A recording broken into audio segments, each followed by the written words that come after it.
दर्शको नमस्कार. जनताराज न्यूज चॅनलच्या या जनता दरबार या कार्यक्रमामध्ये मी सुमित गाडेकर आपल्या सर्वांचं स्वागत करतोय. आज आपल्या स्टुडिओमध्ये एक आगळे वेगळे समाजसेवक यशवंत फडतरे सरांना आज आपण स्टुडिओमध्ये आमंत्रित केलेलं आहे. सर, आमच्या लाखो दर्शकांच्या वतीने आपलं खूप खूप स्वागत आहे. खरं तर यशवंत फडतरे सरांनी वंचित घटकातल्या मुलांसाठीच नव्हे तर संबंध ज्या मुलांवरती किंवा ज्या लोकांवरती अन्याय झालेला आहे त्या अन्यायाला वाचा फोडण्यासाठी त्यांनी त्यांच्या जीवनात बहुमोल असं काम केलेलं आहे. समाज सुधारण्याचा वसा त्यांनी घेतलेला आहे आणि त्यांच्या आयुष्यामध्ये अनेक चढ उतार आले. त्या सगळ्या अडचणींवरती मात करत त्यांनी आता एका वेगळ्या उंचीवरती येऊन पोहोचलेले आहेत. अर्थातच आजच्या या मुलाखतीमध्ये त्यांचा जीवन प्रवास आणि एकंदरीतच त्यांनी त्यांच्या जीवनात केलेले जे काही समाजकार्य आहे त्या सगळ्यांचा मागोवा आपण या निमित्ताने घेणार आहोत. सर, खरं तर आमच्या दर्शकांना तुमच्याबद्दल जाणून घेणं आवडेल की तुमचा हा जो प्रवास आहे, समाजसेवेचा जो प्रवास आहे, तुम्हाला दाभोळकरांचं मार्गदर्शन लाभलेलं आहे आणि त्याचबरोबर थोर समाजसेविका मेधा पाटकर यांच्या सानिध्यात देखील तुम्ही आलेला आहात. तर दाभोळकरांशी तुम्ही कसे जोडले गेलेले आहात आणि एकंदरीत हा सगळा प्रवास सुरू करताना कुठून तुम्ही सुरू केला त्याबद्दल काय सांगाल? तसं बघायला गेलं तर मला 15-16 वर्षीच पोतराज म्हणून सोडलं होतं. म्हणजे लहानपणापासूनच पोतराज म्हणून सोडलं. आणि मी आजारी होतो, सारखा जन्मल्यानंतर सारखं खूपच आजारी पडायचो, असं किडबिडी असायचो आणि ते त्यावेळेस मुडदूस झाला असं म्हणायचे. आणि त्यामुळं माझ्या आजीनी मंगळवेढा तालुक्यामध्ये दहिवडी लक्ष्मी नावाची एक देवी आहे, त्या देवीला पोतराज म्हणून मला सोडून दिला. वयाच्या 2-3 वर्षापासूनच नवस बोललेलं होतं. मग ते मी शाळेत जात होतो, पण डोक्याला अशी झिपऱ्या केस बापरे असायची आणि डोक्यामध्ये विंचरलेलं नाही. त्यावेळेस आर्थिक परिस्थिती खूप हालाकीची असल्यामुळे डोक्याला तेल म्हणायचं नाही. आणि मग तशा अवस्थेत पण मला शिकायची इच्छा होती. शिकत मी ग्रामीण भागातून अंकोली बाबळगाव नावाचं गाव मोहोळ तालुक्यात, त्या गावामध्ये मी 4थी पर्यंत शिकलो. 5वीला मी सोलापूरला आलो. आणि सोलापूरमध्ये BC हॉस्टेल आहे, जे जुनं BC हॉस्टेल आहे. त्या BC हॉस्टेलमध्ये मी 5वीला तिथं बोर्डिंगमध्ये आलो आणि तिथून मग डॉक्टर बाबासाहेब आंबेडकर वसतिगृहामध्ये, डॉक्टर बाबासाहेब आंबेडकर हायस्कूलमध्ये तिथं 5वीपासून शिकायला लागलो. मी 5वीपासूनच मी पूर्वी खेडेगावातलं असल्यामुळं जरा चपळ होतो. आणि मग कबड्डी या खेळामध्ये तुम्ही जास्त हे दाखवली किंवा चप्पलपणा तिथे दाखवला तुम्ही. मग त्यामुळं आंबेडकर हायस्कूलमध्ये कबड्डीच्या स्पर्धा होत्या आणि कबड्डीच्या स्पर्धेमध्ये मी चांगल्या पद्धतीनं खेळायला लागलो. आणि मग खेळत आम्ही जिल्हा पातळीवर गेलो. जिल्हा पातळीवर आमची शाळा निवड झाली जिल्ह्याचं प्रतिनिधित्व करायला. आणि मग सातारा आणि सोलापूर अशी फायनल साताऱ्यामध्ये होते कबड्डी स्पर्धेच्या. आणि मग मी 9वी-10वीला असेल त्यावेळेस. आणि मग दाभोळकर, साताऱ्यामध्ये दाभोळकर एक चांगले क्रिकेटपट्टू होते. कबड्डीपट्टू खूप चांगल्या पद्धतीने, कारण महाराष्ट्रामध्ये कबड्डीवर एकमेव पुस्तक त्यांचं आहे. दाभोळकर समाजकार्यापूर्वी कबड्डी स्पर्धक होते आणि ते अर्जुन पुरस्कार त्यांना मिळाला. दादाजी कोंडदेव त्यांना पुरस्कार मिळाला कबड्डीमध्ये. आणि मग त्यांच्या हस्ते पुरस्कार मिळणं हे खूप मोठी गोष्ट, वितरण होतं. आणि मग मी ते डोक्याला असं बांधलेलं होतं, त्याच विषयामध्ये बांधलेलं आणि तशाच पद्धतीने खेळत होतो. मग ते मला विचारले, म्हणजे त्यांच्या हस्ते मी सोलापूर जिल्ह्याचं कॅप्टन पद माझ्याकडे होतं. आणि मग विचारल्यानंतर तू पोतरास का? मी म्हणलं हो. आणि मग त्यांच्याकडून बक्षीस स्वीकारलं आणि बाजूला येऊन माझ्याशी आत्मीयतेनं बोलायला लागले. काय करतो, तुझे आई वडील काय करतात, मी म्हटलं शेतामध्ये काम करतात, दुसऱ्याच्या शेतात काम करतात, चाकरी म्हणून राहतात. मग हे सर्व माहिती मिळाल्यानंतर मग येतोस का घरी? मी म्हटलं नवीन माणूस आहे कसं काय विचारलं विचार. एवढं आत्मीयतेने कसं काय? आणि मग आमच्या सरांना विचारलं त्याने, नादाप नावाचे सर होते, मी ह्याला घरी घेऊन जातो म्हणले. मग दाभोळकर घरी घेऊन गेले, मला व्यवस्थित आंघोळ ते हे केलं, नवीन कपडे दिले बर. आणि माझी चांगली विचारपूस गोडधोड खायला दिले आणि पुन्हा आमच्या त्या ग्राउंडवर आणून सोडले. मी म्हटलं मला पोत्या पोत्या म्हणून चिडवणारे सर्व, आणि हे माणूस मला एवढ्या आपुलकीनं आपुलकीनं कसं काय विचारपूस आणि हा शुश्रूषा केली. मग तसंच ते गेले. मी त्यावेळेस 10वीला होतो बर. आणि कमी मार्कांनी पास झालो, पण पास झालो. हां हां हां.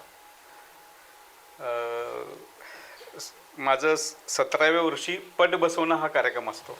बर. पोतराज एक धार्मिक विधी असते. धार्मिक विधी असतो पट बसवणं. हा पट बसवणं विधी झाला माझा. बर. झाला. ते पोतराज काहीतरी कानामध्ये सांगून कानाला चावणं विवणं, जे मरेचं चांग भलं, लक्ष्मीचं चांग भलं असं म्हणून मग ते लोकांच्या आणि त्या पोतराज गुरु जो होता बर, लक्ष्मण साबळे नावाचा, मग त्याने म्हटलं ते लोक बघायला येतात, तो अंगात आला सारखं नाटक कर, नाही तर लय चपकाने फोडीन म्हणले कानातल्या कानात. मग मी ठीक आहे म्हटलं, मग अंगात आल्यासारखं केलं आणि नाचायला लागलो, मरायचं चांग भलं, लक्ष्मीचं चांग भलं म्हणून. बर बर. मग तो पट बसवण्याचा विधी पूर्ण झाला माझा, म्हणजे खऱ्या अर्थानं पोतराज झालं. हा. आणि मग काही वर्षभर लोकांकडे हलग्या वाजून भीक मागणं, बापरे, लोकांकडून पीठ मागून घेणं, जे अशी गुजारणा चालायची, पण शिक्षण सोडलं नाही. आणि मग एकदा दाभोळकरांनी पन्नालाल सुरांना घरी आले बाबळगावला, माझ्या अंकुले बाबळगावला. आणि मग आजीला विचारलं, माझी पूर्ण हिस्ट्री काढून घेतली दाभोळकरांनी. आणि मग दाभोळकर म्हणले की मी ह्याचं पूर्ण शिक्षण करतो, सर्व करतो, याची पोतराज की सोळा. आणि मग मला पण ते हे केस सर्व तेल नाही, हे सर्व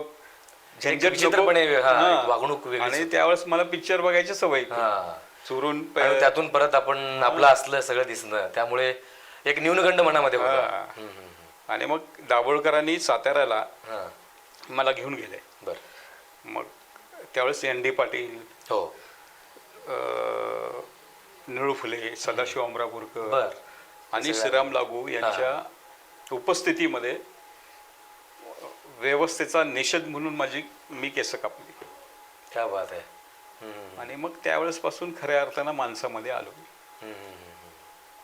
आणि दाभोळकरांसोबत अंधश्रद्धा निर्मूलन मुवमेंटमध्ये काम करायला लागलो.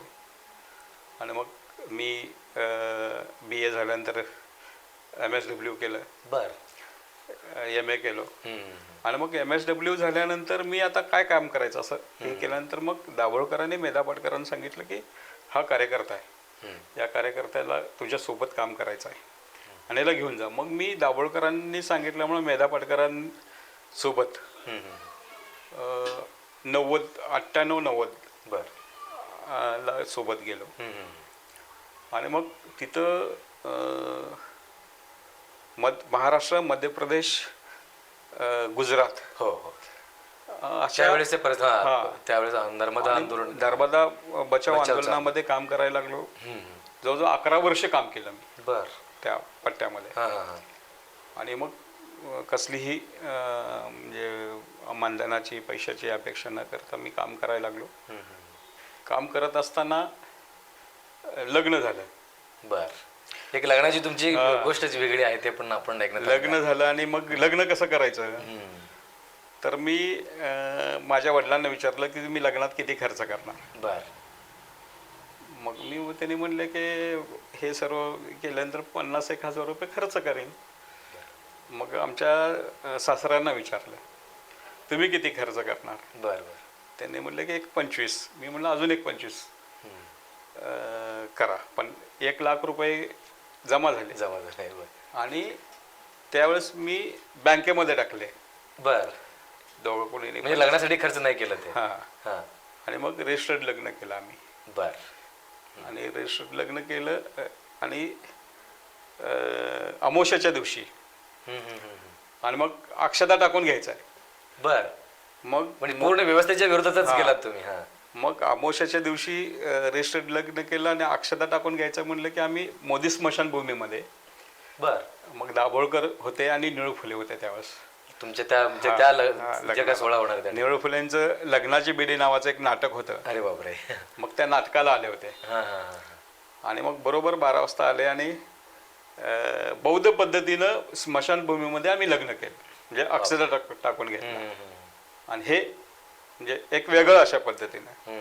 आणि मग आज मला 2 मुलं आहेत, नातू आहेत, जे व्यवस्थित चालले. म्हणजे हा जो तुमचा एकंदरीत जो प्रवास आहे तो व्यवस्थेच्या विरोधात आणि जी काही संस्कृती परंपरा चालत आलेली आहे, ज्यातून आपल्यासारखा जो बहुजन समाज आहे तो म्हणजे एकंदरीत त्याला आपण पिसला गेलेला आहे, त्या व्यवस्थेच्या विरोधात जाऊन तुम्ही हे सगळं केलं. हे सगळं करत असताना लोकांचा तुम्हाला विरोध झाला असेल किंवा घरचे सुद्धा तुम्हाला विरोध केले असेल. नाही, आज ही लोक त्यावेळेस मी सासऱ्याकडून आणि वडिलाकडून 50-50 हजार रुपये घेतले आणि बँकेत टाकून लग्न केलं. आणि दुसऱ्या दिवशी आम्ही मेधा पाटकरांच्या आंदोलनात गेलो, दोघंही नवरा बायको, तशाच पद्धतीने तसंच. आणि मग लोकांनी अशी अफवा उठवली की पैसे घेतला आणि पळून गेला. हा हा हा. बापरे. म्हणजे लग्न अक्षदा ते जेवण, त्यावेळेस मी विचार केला की माझ्या लग्नामध्ये येऊन जेवण करून खाऊन पिऊन आयर घेऊन जाणारे मी जर उपाशी राहिलो तर मला त्यांच्या दारासमोर गेल्यानंतर देतील का हा प्रश्न होताच का. हा. आणि मग आज ही त्या जे बँकेमध्ये मी फिक्स डिपॉझिट टाकली ते आजही त्याचं व्याज घेतोय. आज मी उभं केलं पूर्ण. मग त्याच पैशातून माझ्या मुलांची शिक्षण, माझं घर जे असेल ते प्रपंच तुम्ही चालवलेला त्या पैशातूनच. आणि मग हे काम करत असताना श्रीराम लागू त्यावेळेस होते. श्रीराम लागूला म्हणलं मी काम करतोय, काय करू. त्याने म्हणलं तू काम करतोस ना तर कर, पण तू जे सोलापुरातल्या ज्या व्यवसायामध्ये ज्या महिला आहेत त्यांच्या मुलाच्या शिक्षणाच्या संदर्भामध्ये काहीतरी कर. मी म्हणलं बरं. मग आता जे ह्याच्यात आहे तरती नाका जे आहे मग ते विक्री करणार ते विक्री करणार आहे. मग तिथे गेलो, त्यांची ओळख करून घेतली मी.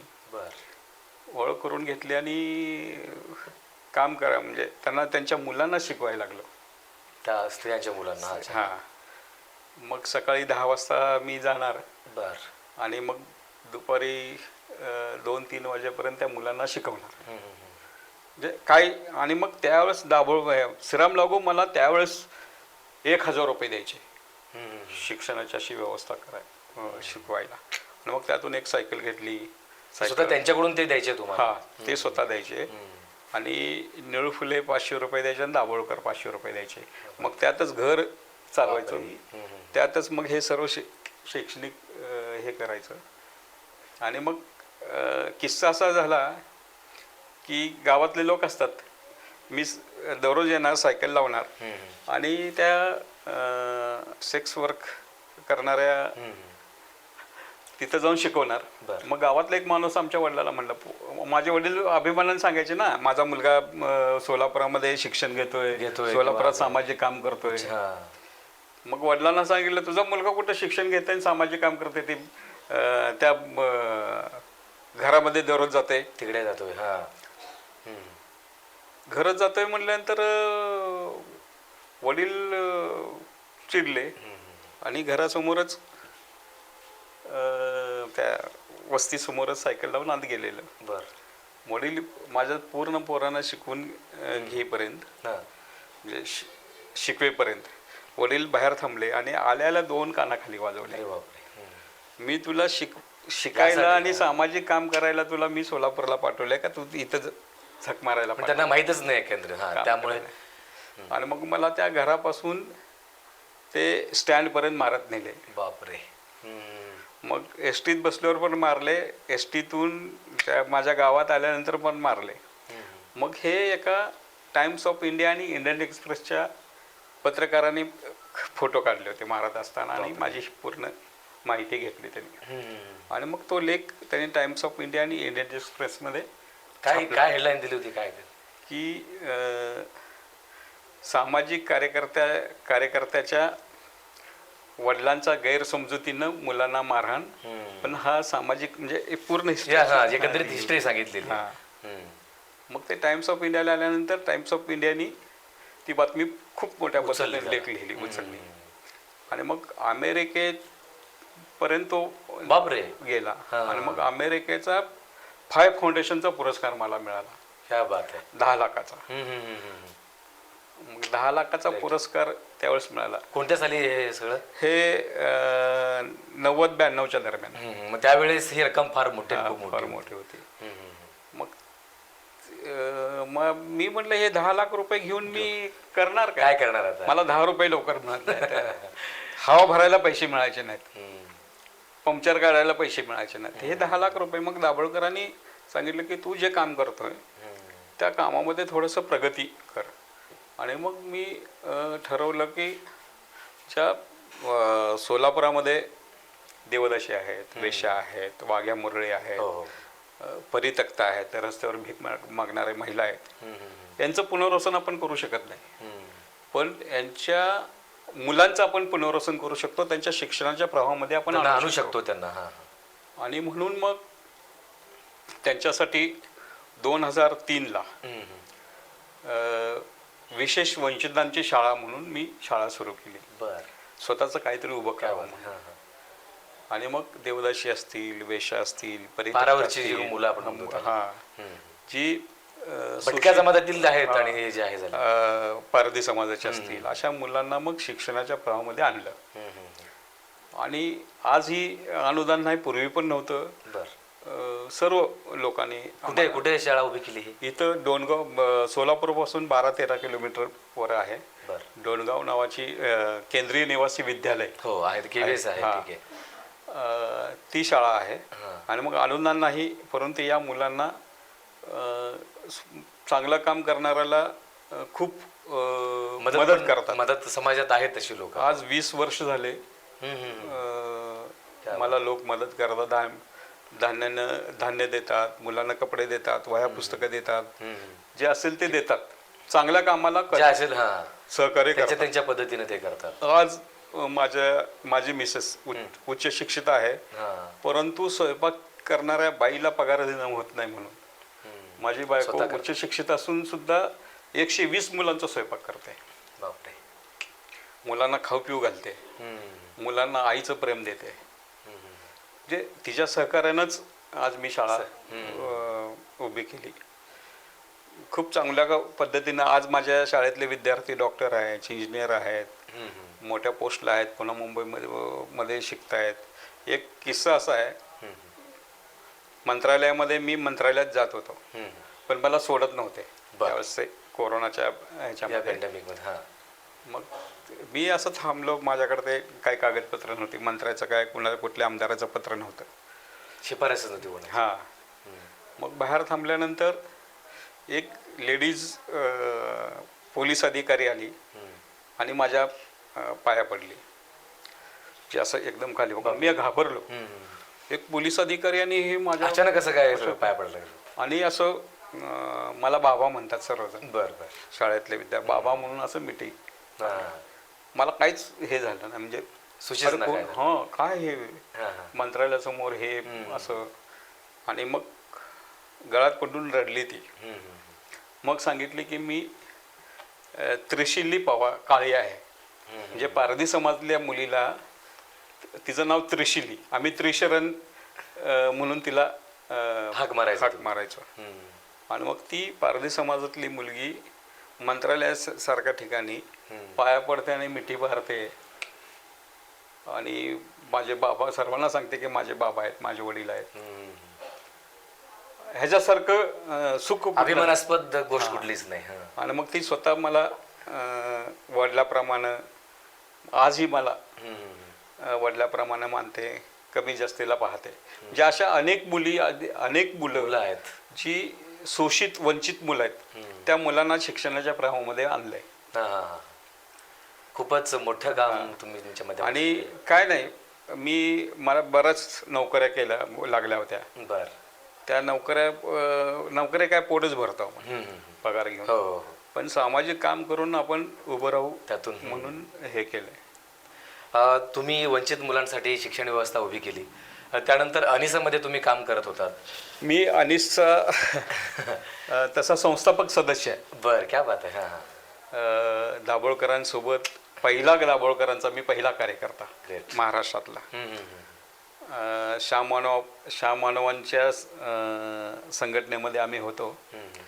काही त्यातून आम्ही बाहेर पडलो. श्याममानवांच्या संघटनेचं अखिल भारतीय अंधश्रद्धा निर्मूलन समितीमध्ये काम करत होतो. मग पनवेलच्या बैठकीमध्ये आम्ही सांगितलं की तुम्ही असं करा, आम्ही असं करा. आणि दाभोळकरांचा पहिला कार्यकर्ता मी अनिसचा. आणि मग दाभोळकरांच्या कामाला नाही, खूप मोठं काम तुमचं राहिलेलं आहे महाराष्ट्रामध्ये. खरं तर म्हणजे तुम्हाला विचारायला मला आवडेल आणि मुद्दामच हा प्रश्न विचारणार आहे. महाराष्ट्रामध्ये अनेक जाती धर्माचे लोक राहतात. वेगवेगळ्या जाती धर्मामध्ये त्यांच्या प्रथा अजूनही आहेत.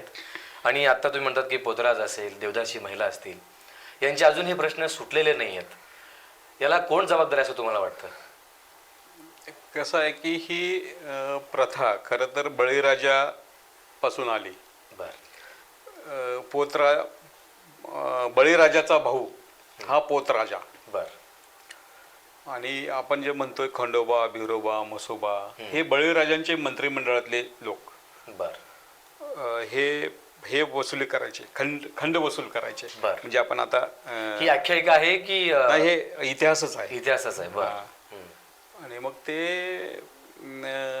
हे होऊन गेले, त्यांना देव म्हणून बसवलंय. ही माणसं होती, ही शेतकऱ्यांची पोरं होती. आणि मग ज्यावेळेस बळीराजाचा खून झाला त्यावेळेस मग ह्यांचा खून, ह्या लोकांचाही खून करणार होते. आणि म्हणून मग हे लोक भुईमगत झाले. बर. आणि मग बळीराजाचा भाऊ पोतराजा हा मग भूमिगत घेऊन बळीराजाच्या कामाचा प्रचार आणि प्रसार करणारा हा व्यक्ती होता. बर. बर. पोतरा म्हणजे जे काही असेल म्हणजे त्यावेळेचं मीडियाचं काम नाही. मीडिया. बर. आणि मग त्याचा खून झाला बळीराजाचा पण. आणि बळीराजाची बहीण, आज मी सांगत नाही, अनेक इतिहासामध्ये आहे, बहीण ही मरियाई. मरियाई ही बहीण बळीराजाची. आणि संस्कृत बोलायची त्यावेळेस. बर. आणि मग हे पुन्हा मग अंधश्रद्धेमध्ये हे झालं, कन्वर्ट केलं. आणि आज हे देवदासी असतील, वाघ्या मुरळे असतील, पोतराज असतील, यांचं पुनर्वसन करत नाही, पण यांना प्रोत्साहन देण्याचं काम करतात लोक. कारण हे प्रचारक आहेत हिंदू धर्माचे. हे प्रचार केला तरच हिंदू धर्म टिकेल. त्यामुळे त्यांना तसं ते वागावं लागलं किंवा हे करावं लागलं नाही. हे कुठेतरी संपलं पाहिजे. आणि अंधश्रद्धा ही गरिबांमध्ये, जिथं गरिबी जास्त आहे तिथं अंधश्रद्धा जास्त आहे. कारण त्याच्यामुळे ही कुठेतरी संपवली पाहिजे. आणि हे सरकारला पण संपवायचं नाही. कारण ह्यांच्यावर कुठल्या सुविधा उपलब्ध नाही. देवदाशींच्या संदर्भामध्ये आज ही देवदाशी प्रथा बंद आहे, परंतु कोकुटनूर वेगवेगळ्या ठिकाणी आजही देवदाशी प्रथा सुरू आहे. आणि अजूनही पोतराजा पाहायला मिळतात आपल्याकडे. जोगत्यांची प्रथा सुरू आहे. शासनाने महिला आहेत, कठोर असं अंमलबजावणी केली पाहिजे शासनाने. दाभोळकरांचं काय म्हणणं होतं नेमकं या संदर्भात? दाभोळकर हे संपले पाहिजे, देवदासी प्रथा ही संपली पाहिजे. आम्ही देवदासी अभ्यास गटामध्ये होतो विठ्ठल बन्यांच्या ह्याच्यामध्ये. तर आम्ही सरकारला अहवाल दिलाय की ही संपलं पाहिजे म्हणून. पण सरकार ह्याला प्रोत्साहन देते, या प्रथेला संपवत नाही. म्हणून त्याच्या ह्याच्यामध्ये प्रोत्साहन देते. प्रोत्साहन न देता हे गरीब, जिथं गरीब आहेत, जे आता स्पष्टपणे बोलायचं झालं अनुसूचित जातीच्या जातीमध्ये जास्त हा प्रकार आहे जास्त. उच्च जातीच्या लोक देत नाहीत ना. आता मर्याई संस्कृत बोलत होती, ती आपली म्हणजे बहुजनांची. म्हणजे तुम्ही आता म्हटल्याप्रमाणे जे काही अंधश्रद्धा जी आहे ती गरिबांच्या घरी गरीबाचीच आहे. आणि ती लोक पण जबाबदार आहेत त्याला. आज सवर्णांच्या घरी ते ओम नमो शिवाय महाम असं असते. आमच्या दलितांच्या घरी मरायचं चांग भलं, लक्ष्मीचं चांग भलंय, 7 वर्ष नाटोपत्राज नवा डबकरी दहिवडीची लक्ष्मी असं म्हणून पूजा करतात. ही वस्तुस्थिती आहे. हे कुठेतरी प्रथा संपली पाहिजे आणि म्हणून मी संपूर्ण परिवर्तन होऊ शकत नाही, पण कुठं सुरुवात करावी म्हणून हे सुरू केलेलं आहे. आणि एक मूर्तिमंत उदाहरण तुम्ही येणाऱ्या पिढीसमोर ठेवलेलं आहे. आणि खरं तर ज्या गरीब घरामध्ये ज्यांनी शिक्षण घेतलेलं आहे त्यांचं तर ते खरं काम आहे की आपण आपल्या येणाऱ्या पिढीला या मुख्य प्रवाहात आणण्यासाठी शिक्षण देणं फार महत्त्वाचं आहे. आणि हे होताना दिसत नाही म्हणून हे ज्या काही प्रथा परंपरा आहेत, संस्कृती टिकली पाहिजे पण अंधश्रद्धा नसायला पाहिजे, हा भाव दाभोळकरांचा होता. आणि त्यांनाही समाजाचा रोष पत्करावा लागला आणि तुम्हालाही तो रोष पत्करावा लागलाय. जाता जाता आमच्या युवकांसाठी किंवा या समाजामध्ये जे अडकलेला समाज आहे या समाजाला तुम्ही काय आवाहन करणार आहात? समाजाने विवेकवाद स्वीकारावा. जो आज आपण पाठीमागं असं झालंय, पुढे असं होणार, पुढे झालेलं आहे असं आहे. वास्तववादी जीवन जगावं, सत्य विवेक बुद्धीचा वापर त्यांनी करावा, सत विवेक बुद्धीचा वापर करावा, विवेकवादी व्हावं आणि चिकित्सक वृत्ती असावी माणसामध्ये. प्रत्येक गोष्टीमध्ये चिकित्सा असावी, चिकित्सक वृत्ती असावी आणि चिकित्सक वृत्ती असेल तर मग तो पुढे जाईल. जे सत्य आहे त्याचा स्वीकार करून पुढे जावं, वास्तववादी असावा आणि विवेकवादी व्हावं एवढीच अपेक्षा. असं केल्याने बरेच प्रश्न आपण स्वतः सोडवू शकतो. खरं तर सर तुम्ही एका वेगळ्या परिस्थितीतून तुम्ही समोर आलेला आहात. तुम्ही जेव्हा बोलत होता तेव्हा स्वतः तुम्ही भावनिक झालेले होतात. कारण आपण बघतोय समाजामध्ये पोतराजात म्हणा, देवदासी महिला आहेत, बंजारा समाजातले काही मुलं आहेत, पारधी समाजातली मुलं आहेत ज्यांना अजूनही मुख्य प्रवाहामध्ये आणलं जात नाही किंवा शिक्षणाच्या प्रवाहात आणलं जात नाही. या सगळ्यांविषयी तुम्ही स्वतः सगळ्या गोष्टी अनुभवलेल्या आहात आणि एक समाजाचा एक वसा म्हणून समाजाचं देणं लागतं म्हणून तुम्ही हे सगळे प्रश्न मिटवण्याचं तुम्ही या ठिकाणी खूप मोठं काम हाती घेतलेलं आहे. तुम्ही दाभोळकरांच्या सानिध्यात आलेला आहात, त्यानंतर आता मेधा पाटकर मॅडम आहेत, त्यांच्या देखील सानिध्यात येऊन तुम्ही खूप मोठं काम करताय. या सगळ्यांचा तुम्ही एक मागोवा आपण या ठिकाणी घेतलात आणि बोलता बोलता तुम्ही खरंच भावनिक झालेले होतात. आमच्या दर्शकांना यशवंत फडतरे काय आहेत याची ओळख पुन्हा एकदा नव्याने झालेली आहे. सर्व दर्शकांना मी अशी विनंती करतो की तुम्हाला असं वाटत असेल की अशा समाजातल्या मुलांना मदत करणारे समाजसुधारक यशवंत फडतरे सर आहेत, त्यांच्याशी तुम्ही संपर्क साधू शकता.